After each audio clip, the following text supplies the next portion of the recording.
विज्ञान विद्यालय की ऑनलाइन क्लासेज में आप सभी का स्वागत करता हूं। मैं आपको विज्ञान विषय पढ़ाऊंगा और आज हम अपने विषय का जो है पहला लेसन लेते हैं, जिसका नाम है कृषि प्रबंधन। कृषि प्रबंधन। सबसे पहले आपको ये पता होना चाहिए कृषि का क्या अर्थ होता है। कृषि का मतलब होता है खेती करना, और प्रबंधन किसी भी कार्य को व्यवस्थित रूप से करना क्या कहलाता है? प्रबंधन। तो इस पाठ में हम कृषि या खेती करने के बारे में समझेंगे।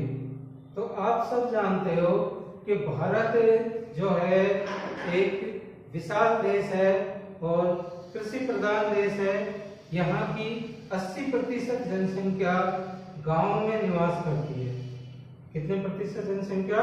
80% जनसंख्या जो है गांव में निवास करती है। और गांव के लोगों का जो मुख्य व्यवसाय होता है वो कृषि करना या खेती करना होता है। अब हम सबसे पहले समझते हैं कि फसल क्या होती है, फसल किसे कहते हैं।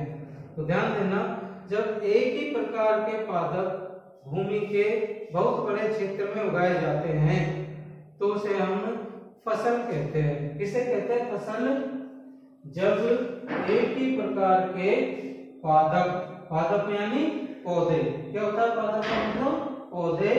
जब भूमि यानी जमीन के बहुत बड़े क्षेत्र में उगाए जाते हैं तो उसे हम क्या कहते हैं? फसल। जैसे हम इसको समझे, जैसे मान लीजिए ये कोई भूमि का टुकड़ा है और इसमें हम बहुत सारे क्या उगा सकते हैं? पौधे। जैसे मान लीजिए इसमें हमने गेहूं के बीज बो दिए और कुछ दिन बाद वो बीज उग गए, तो ये क्या बन गए? गेहूं के पौधे। तो हम इस प्रकार इसको समझ सकते हैं, फसल को या खेती को। तो अब देखिए हम समझते हैं फसलों के प्रकार। किसके? फसलों के प्रकार। तो फसल जो है मुख्य रूप से ऋतुओं के आधार पर, किसके आधार पर? ऋतुओं के आधार पर फसलों को 3 वर्गों में बांटा जा सकता है। बताइए कितने वर्गों में बांटा जाता है ऋतुओं के आधार पर फसलों को? 3 वर्गों में। तो देखिए कौन कौन सी होती है। एक तो होती है रबी की फसल, दूसरी होती है खरीफ की फसल और तीसरी होती है जायद की फसल। तो आप मेरे साथ बोलिए कि ऋतुओं के आधार पर फसल को कितने वर्गों में बांटा गया है, बताइए। तो ऋतुओं के आधार पर फसल को 3 वर्गों में बांटा गया है। कौन कौन से? बोलो। रबी की फसल, खरीफ की फसल और जायद की फसल। अब हम इन तीनों के बारे में जो है विस्तार से समझते हैं क्या होती है ये फसलें। तो देखो, रबी की फसल। कौन सी फसल? रबी की फसल। ये जो फसल होती है यह अक्टूबर से फरवरी के मध्य की फसल होती है। कब से? अक्टूबर से फरवरी के मध्य की फसल होती है। क्या मतलब है इसका, बताइए। कि यानी कि इसको अक्टूबर के महीने में बो दिया जाता है और फरवरी आने तक ये जो है फसल पककर तैयार हो जाती है। इसलिए हम इसे क्या कहेंगे कि अक्टूबर से फरवरी के मध्य ये फसल होती है। तो ऐसी फसल क्या कहलाती है? रबी की फसल। और इसे हम शीत ऋतु की फसल भी कह सकते हैं, क्योंकि अक्टूबर के महीने में थोड़ी थोड़ी सी जो है हल्की ठंड पड़ना शुरू हो जाती है। इसलिए हम रबी की फसल को क्या कह सकते हैं? शीत ऋतु की फसल। अब देखिए कौन कौन सी जो है रबी की फसल हो सकती है। तो आपको मैं उदाहरण बता रहा हूं। जैसे देखिए गेहूं, क्या? गेहूं, चना, मटर, सरसों, जौ, ये सब कौन सी ऋतु की फसल है, बताओ? शीत ऋतु की फसल है ना। और हम इसे क्या कहेंगे? रबी की फसल। तो जैसे एक बार एक क्वेश्चन पूछा था आपके कि मटर जो है कौन सी ऋतु की फसल है, तो मटर कौन सी फसल में आएगी, रबी की फसल में। और ये कब बोई जाती है, अक्टूबर से फरवरी के मध्य की ये फसल होती है। अब हम दूसरी फसल देखते हैं ऋतु के आधार पर। दूसरी फसल है खरीफ की फसल। कौन सी फसल, खरीफ की फसल। यह जो होती है जून से सितंबर के मध्य की फसल होती है। कब तक की होती है, जून से और सितंबर के मध्य की। क्या मतलब है इसका बताइए, कि हम इसको कब उगाएंगे, बोलो, जून में उगा देते हैं और ये कब तक तैयार हो जाती है, सितंबर तक ये जो है पक के तैयार हो जाती है। इसलिए हम इसे क्या कहेंगे बताओ, जून से और सितंबर के मध्य की फसल। कौन सी फसल को, बोलो, खरीफ की फसल को। अब हम इसके उदाहरण देख लेते हैं। तो खरीफ की फसल के कौन कौन से उदाहरण हैं, तो देखिए, ज्वार, बाजरा, मक्का, मूंगफली, तिल, उड़द, ये सब कौन सी फसल के उदाहरण हो गए, खरीफ की फसल के उदाहरण हो गए। आया समझ में। अब हम तीसरे प्रकार की फसल देखते हैं ऋतु के आधार पर, वो होती है जायद की फसल। कौन सी फसल होती है बताइए, जायद की फसल। ये जो फसल होती है ये मार्च से, कब से, मार्च से जून के मध्य की फसल होती है। यानी मार्च के महीने में किसान इसको जो है खेतों में उगा देते हैं और जून तक ये पक के तैयार हो जाती है। जैसे कि देखिए कौन कौन सी फसल होती है जायद की फसल में, तो आप सब जानते हो, खरबूजा, तरबूज, ककड़ी, लौकी, है ना, ये कौन सी फसल है, जायद की फसल।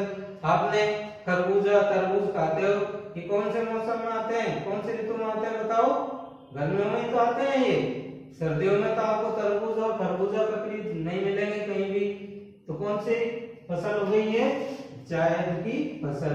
तो आप मेरे साथ एक बार दोहराइए कि ऋतुओं के आधार पर फसल को कितने वर्गों में बांटा गया है, कितने में, 3 वर्गों में। कौन कौन सी, रबी की फसल। अब रबी की फसल कब होती है, तो ये होती है अक्टूबर से और फरवरी के मध्य की फसल। कौन कौन सी, गेहूं, चना, मटर, सरसों, जौ। दूसरी फसल है खरीफ की फसल होती है, जिसे हम कब उगाते हैं, तो ये जून से सितंबर के मध्य की फसल होती है। उदाहरण देखिए कौन से बताया मैंने आपको, ज्वार, बाजरा, मक्का, मूंगफली। तीसरी मैंने आपको बताया ऋतु के आधार पर जायद की फसल, जो कब होती है, मार्च से और जून के मध्य।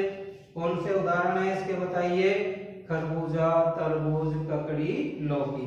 तो आ गया ये समझ में आपके। प्रश्न आ जाए कि बताइए ऋतुओं के आधार पर फसल को कितने वर्गों में बांटा है, तो क्या बताएंगे आप, 3 वर्गों में। और नाम पूछ ले तो आप इनके नाम बता देना। अब हम देखते हैं आगे, कृषि पद्धतियां या खेती के चरण। क्या होती है कृषि पद्धति, तो देखो, किसान के द्वारा फसल उत्पादन के लिए किए जाने वाले क्रियाकलाप। क्रियाकलाप मतलब कार्य जो किए जाते हैं किसान द्वारा फसल उगाने के लिए, वो सब क्या कहलाते हैं, कृषि पद्धतियां कहलाते हैं। तो किसे कहते हैं कृषि पद्धति, किसान द्वारा फसल उत्पादन के लिए किए जाने वाले क्रियाकलाप क्या कहलाते हैं, कृषि पद्धतियां या खेती के चरण। अब ध्यान देना, ये के मुख्य चरण समझते हैं। तो ध्यान दीजिएगा, खेती करने के 7 मुख्य चरण होते हैं, है ना। यानी किसान जो है खेती करने से पहले इन 4 चरणों को, वो 7 चरणों को अपनाता है, 7 चरणों को अपनाता है। जो इस प्रकार है, तो पहला चरण देखिएगा आप, मिट्टी तैयार करना। क्या करना, मिट्टी तैयार करना। यानी कि किसान फसल उगाने से पहले जो है खेत में मिट्टी तैयार करता है। और मिट्टी तैयार किस प्रकार करता है, हल से जो है जुताई करके जो है मिट्टी तैयार करता है। इसके बाद दूसरा चरण आता है बुआई करना, यानी मिट्टी तैयार करने के बाद किसान जो है खेत में क्या बोएगा, बीज, तो उसे हम कहेंगे क्या, बुआई करना। बुआई करने के बाद जो है किसान क्या डालेगा, खेत में फसल में खाद या उर्वरक देना। चौथा चरण आता है सिंचाई करना।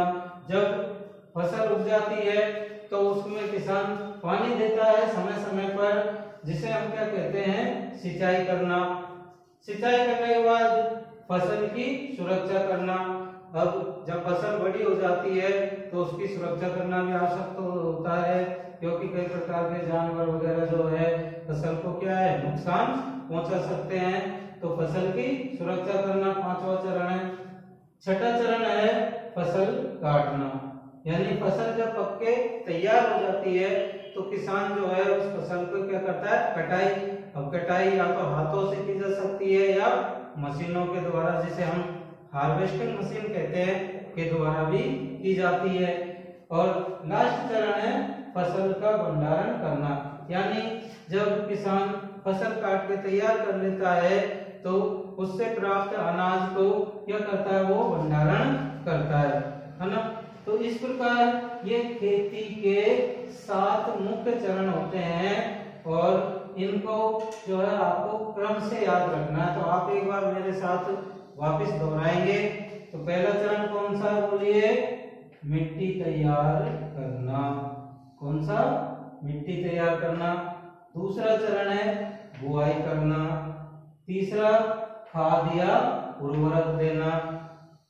चौथा चरण है सिंचाई करना। पांचवा फसल की सुरक्षा करना। छठा चरण है फसल काटना और सातवां है फसल का भंडारण। तो आज हम अपने इस वीडियो में जो है यहीं तक अध्ययन करेंगे और इन सब को आपको जो है एक हेयर रजिस्टर में, है ना, उतारना है और उतारने के बाद अपने काम को जो है मेरे नंबरों पे सेंड करनी है, फोटो उसकी और चेक आपको करवाना है। अगर आपको ये वीडियो अच्छा लगे तो आप इसे लाइक करें, शेयर करें और सब्सक्राइब करें और कमेंट बॉक्स में कमेंट करके आप जो भी पूछना चाहे पूछ सकते हैं। अब हमारी मुलाकात अगले वीडियो में होगी, तब तक के लिए धन्यवाद।